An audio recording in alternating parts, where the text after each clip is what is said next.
संत श्री गजानन महाराज शेगाव, अनंत कोटी ब्रह्मांड नायक महाराजाधिराज, योगी राज परब्रह्म, सच्चिदानंद भक्त प्रतिपालक, शेगाव निवासी समर्थ सद्गुरू श्री गजानन महाराज यांच्या जीवनचरित्राचा कालखंड 32 वर्षाचा आहे. या काळामध्ये महाराजांनी खूपच चमत्कार केले. श्री गजानन महाराज हे वढाडात शेगाव, शिवगाव येथे होऊन गेले. 23 फेब्रुवारी 1878 रोजी ते प्रथमतः ऐन तारुण्यात शेगावी दिसले.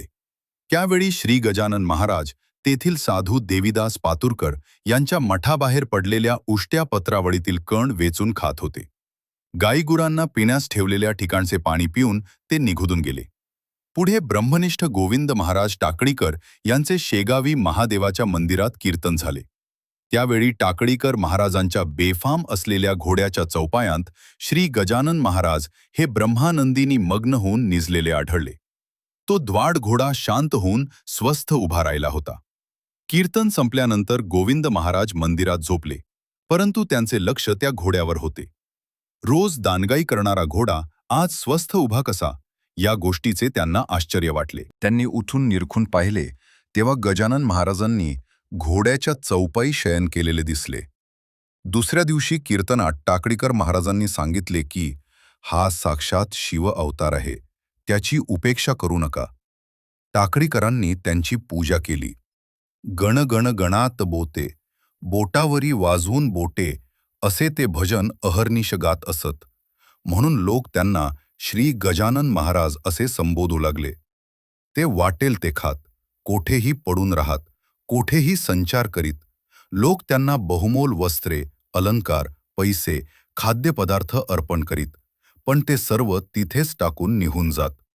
लोकांना त्यांच्या दर्शनाने मनःशांती मिळे. बंकटलाल आगरवाल हे गजानन महाराजांच्या चरणी लीन होऊन त्यांना आपल्या घरी घेऊन आले. एक अवतारी स्वामी आगरवालचे घरी येऊन राहिल्याची बातमी घरोघरी गेली. महाराजांचे दर्शन घेण्यास गावागावातून लोक येऊ लागले. महाराजांचे चरण वंदून कोणी धन मागू लागले, पुत्रसंतान मागू लागले, विद्या मागू लागले. त्यांचे मनोरथ पूर्ण होऊ लागले. एकदा मुलांनी गजानन महाराजांना चिलीम भरून दिली आणि विस्तव आणण्यास म्हणून बंकटलालने त्यांना गल्लीतल्या जानकीराम सोनाराकडे पाठवले. सोन्या चांदीचा त्याचा मोठा धंदा होता. नळी फुंकीत तो बसला होता. मुलांनी त्याच्या दुकानात जाऊन विस्तव मागितला. विस्तव देत नाही असे त्यानं मुलांना स्पष्ट सांगितले आणि महाराजांची त्यानं निंदा केली. मुलांना त्यानं घालवून दिले. मुलं रिकामी परत आली. सोनार विस्तव देत नाही असं म्हणाली. तेव्हा महाराज म्हणाले, अरे चिलमीवर काडी धरा, विस्तव येईल. बंकटलालनं महाराजांच्या चिलमीवर काडी धरतच चिलमीत तात्काळ विस्तव पेटला. महाराजांच्या मुखातून धूर निघाला. श्री गजानन महाराज यांना कोणी रामावतार म्हणत, कोणी कृष्ण अवतार, तर कोणी शिवशंकर शेगावी प्रकटले असे समजत. अकोल्यात भास्कर नावाचा एक शेतकरी होता. शेतावर तो काम करी. महाराज भर दुपारी त्याच्याकडे पाणी मागण्यास गेले. भास्कर शेतकरी महाराजांना रागानं म्हणाला, सकाळी घडा भरून आणलाय, तुम्हाला देऊन काय करू, चालते व्हा इथून. म्हणे पाणी पाज, चालते व्हा इथून. शेजारी कोरडी विहीर होती. त्याच्या काठावर महाराज बसले होते. महाराजांनी लगेच त्या कोरड्या विहिरीत पाणी उत्पन्न केले. भास्कर शेतकऱ्यानं क्षमा मागितली. त्या वेळेपासून तो महाराजांच्या संगे शेगावी राहिला. शेगावचा खंडू पाटील महाराजांकडे आला. त्याला मुलबाळ नव्हते. त्यानं महाराजांचे पाय धरून गळ घातली. स्वामी, मला एक पुत्र द्या.